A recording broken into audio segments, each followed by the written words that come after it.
de inaplicabilidad creado en la Constitución de 2005 y atribuido a sus señorías excelentísimas, precisamente lo que hace es evaluar la constitucionalidad de la aplicación del precepto legal y reservar en cambio esta instancia, así como las del control preventivo, a un control más bien de carácter abstracto. Esto en relación, excelentísimos señores, a los derechos a la protección de la salud, a elegir el sistema y el derecho a la seguridad social. De tal manera que podemos encontrarnos e imaginarnos perfectamente hipótesis de personas que no son cotizantes cautivos, que frente a un alza del plan por aplicación del factor están dispuestas a aceptar otro plan o pueden elegir otra ISAPRE dentro del sistema y, por qué no, tal vez incluso optar por el sistema de salud público. Puede haber incluso cotizantes cautivos que tengan las condiciones socioeconómicas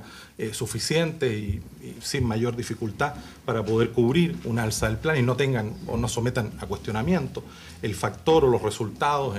en el monto. En fin, puede haber tantas hipótesis como las que se pueden plantear de infracción de derechos como aquellas en que las partes naturalmente no sostienen ninguna infracción porque están de acuerdo con la aplicación del factor que han convenido por lo demás contractualmente cuando suscribieron el plan de salud respectivo en ejercicio de la autonomía de la voluntad, aunque ésta esté restringida por el artículo 38T. En relación, excelentísimos señores, a la igualdad ante la ley.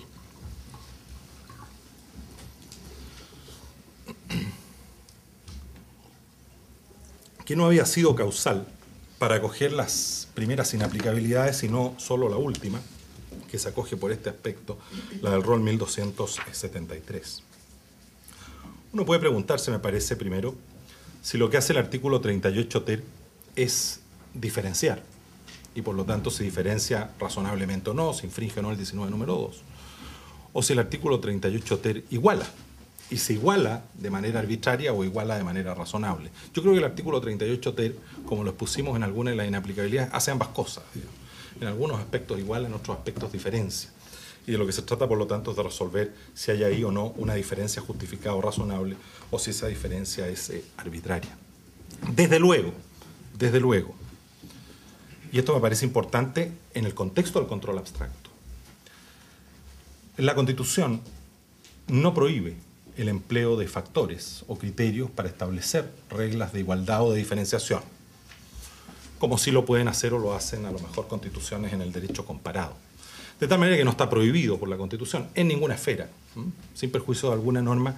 precisamente que hace la excepción en materia de libertad de trabajo en el 19 número 16, a propósito de la contratación en materia laboral. Pero la Constitución no prohíbe, por definición, que el legislador utilice ningún criterio, ningún factor para diferenciar, ni la edad, ni el sexo, ni la condición de cotizante o carga, u otros. Lo que no significa que el empleo de un factor pueda ser, evidentemente, contrario a la Constitución. Pero no hay una prohibición por definición de utilizar unos u otros factores. De tal manera que la edad y el sexo, o la condición de cotizante o carga, que son los criterios que maneja el artículo que establece el artículo 38T, no están constitucionalmente per se prohibidos. Desde ese punto de vista, en un control abstracto, no hay posibilidad, le parece a mí representada, de pronunciar la inconstitucionalidad, sino entrando a evaluar si la utilización de los factores, que es posible, que es admisible como estos, resulta o no resulta ajustada a la Constitución. Y desde ese punto de vista, particularmente en torno del rol 1273, que es donde se desarrolla más latamente esta cuestión, porque no está de más recordar que allá en la primer pronunciamiento de inaplicabilidad en el rol 976, su señoría excelentísima en los considerandos del fallo abre precisamente un capítulo donde se refiere a la utilización de los criterios de edad y sexo como criterios de diferenciación en esta materia y sostiene que no parece que sean inconstitucionales, parecen plausibles, razonables, etc. Así, en frío, en abstracto, que es precisamente el objeto de este control, sin perjuicio que allá sostuvo la inaplicabilidad en el caso concreto atendida a la condición de cotizante cautivo y de desmedro o dificultad económica de la requirente y pronunció la inaplicabilidad en sede de control concreto. La pregunta, por lo tanto, es determinar si en abstracto el uso de la edad o el sexo o la condición de cotizante o carga son factores que para igualar o para diferenciar, dependiendo de las hipótesis dentro del mismo artículo 38,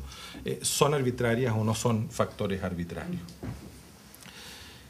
Se han acompañado estudios, tanto en los procesos de inaplicabilidad como en este mismo proceso de inconstitucionalidad,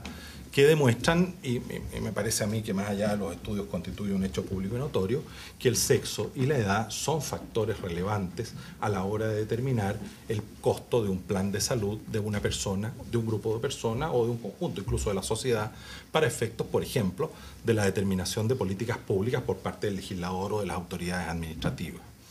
Es indudable que no es lo mismo ser mujer que ser hombre, no es lo mismo tener 40, 60 o 15 o 2 años, ni es lo mismo la infinidad, probablemente, o la multiplicidad de combinaciones que puedan producirse entre estos dos factores, como tampoco la condición de carga o de cotizante. Pero toda esta evaluación, excelentísimos señores, me parece,